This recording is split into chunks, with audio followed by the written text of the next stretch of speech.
जी ने हाथ उठाया है वो कांग्रेस वाला हाथ है, ये उनके बयान है, ये उनका भाषण था। तो खैर हम तो लोग हंस ही रहे थे। उन्होंने ये भी कहा कि जो अल्लाह की दुआ में हाथ उठाते वो भी कांग्रेस का हाथ है। महादेव के भक्तों की आस्था का मजाक उड़ाया गया है।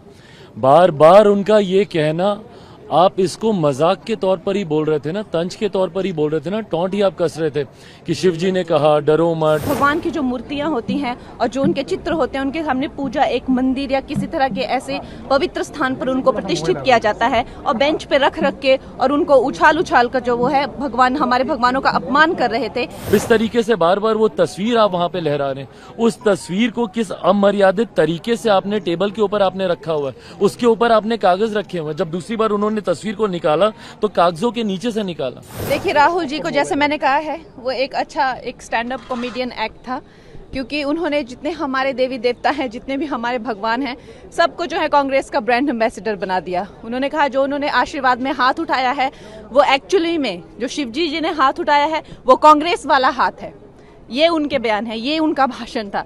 तो खैर हम तो लोग हंस ही रहे थे। उन्होंने ये भी कहा कि जो अल्लाह की दुआ में हाथ उठाते वो भी कांग्रेस का हाथ है। तो आज जो भी हाथ उठाते हैं भगवान, उन्होंने सबको जो है कांग्रेस का प्रचारक बना दिया और उन्होंने कई आपत्तियां जताई। सबसे बड़ा उनका जो गिला शिकवा था प्रधानमंत्री जी से कि जब वो आते हैं, जब राजा साहब आते हैं, राजा बेटा जैसे मैं उनको बुलाती हूँ, तो वो प्रधानमंत्री जी जो है वो खड़े होकर उनको नमस्ते नहीं करते। तो ये उनका गिला शिकवा था। तो आप समझ सकते हैं किस तरह का वो स्टैंड अप कॉमेडी एक्ट था।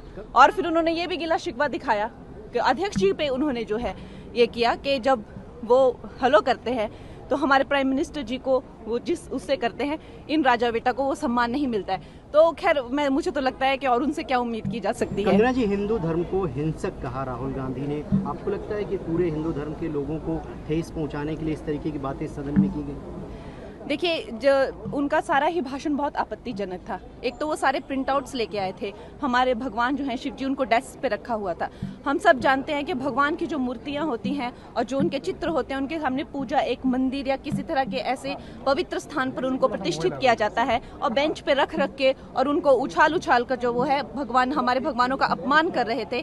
लेकिन सबसे ज्यादा तो उन्होंने जब हर हदें पार कर दी, जब उन्होंने कहा कि जो हिंदू धर्म है और हिंदू धर्म के जो सारे लोग हैं जो ये आस्था रखते हैं वो एक हिंसक प्रवृत्ति के होते हैं। ये आई थिंक उनको माफी मांगनी चाहिए। जिस तरीके से महादेव का और महादेव के भक्तों की आस्था का मजाक उड़ाया गया है, बार बार उनका ये कहना, आप इसको मजाक के तौर पर ही बोल रहे थे ना, तंज के तौर पर ही बोल रहे थे ना, टॉन्ट ही आप कस रहे थे कि शिव जी ने कहा डरो मत, डराओ मत, डरो मत, डराओ मत।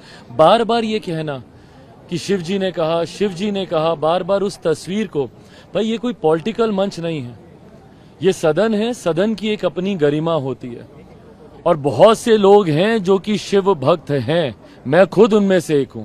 आप कीजिए ना, आप पॉलिटिकल, आपको जितनी आपको भाषणबाजी करनी आप कीजिए, नीतियों का जितना आपको विरोध करना आप कीजिए, पर इस तरीके से किसी के ऊपर पर्सनल टीका टिप्पणी करना और लोगों की व्यक्तिगत आस्था को ठेस पहुंचाना, ये कतई बर्दाश्त नहीं किया जाएगा। मुझे खुद उस वक्त, भाई मैं किससे छुपा है कि मैं हूं शिव भक्त। आप इस तरीके से बार बार वो तस्वीर आप वहां पे लहरा रहे हैं, उस तस्वीर को किस अमर्यादित तरीके से आपने टेबल के ऊपर आपने रखा हुआ है, उसके ऊपर आपने कागज रखे हुए हैं। जब दूसरी बार उन्होंने तस्वीर को निकाला तो कागजों के नीचे से निकाला। भाई आस्था को ठेस पहुंचाता है। और उसके बाद जिस तरीके से व्यक्तिगत टीका टिप्पणी आप कर रहे हैं, प्रधानमंत्री जी मुस्कुरा नहीं रहे, स्पीकर साहब किसके सामने झुक रहे हैं, नहीं झुक रहे हैं, ये किस तरीके से राजनीतिक मर्यादा का परिचय है। उसके बाद आप बोलते हैं कि अब विपक्ष पूरी तरीके से साथ देने को तैयार है, कोऑपरेट करने को तैयार है। इस तरीके से आप किसी के ऊपर व्यक्तिगत आरोप लगाकर, इस तरीके से व्यक्तिगत टीका टिप्पणी कर आप बोल रहे हैं कि आप कोऑपरेट कर रहे हैं। ये कतई सकारात्मक विपक्ष की भूमिका नहीं थी। आज मुझे नहीं पता कि राहुल जी को पता है कि नहीं कि एलओपी की क्या मर्यादाएं होती हैं, बट जिस तरीके से बिना किसी तथ्यों के आरोप लगाए गए, अग्निवीर को लेकर जिस तरीके से यहाँ पे टीका टिप्पणी की गई कि शहीद का दर्जा नहीं मिला, कोई मुआवजा नहीं मिला, अलग अलग विषयों पे बिना किसी तथ्यों के इन तमाम बातों को करना, मुझे नहीं लगता कि एक एलओपी की मर्यादा के तहत आता है। और लोकतंत्र की मर्यादा के तो कतई ये पूरी तरीके से ये उसके विरुद्ध है।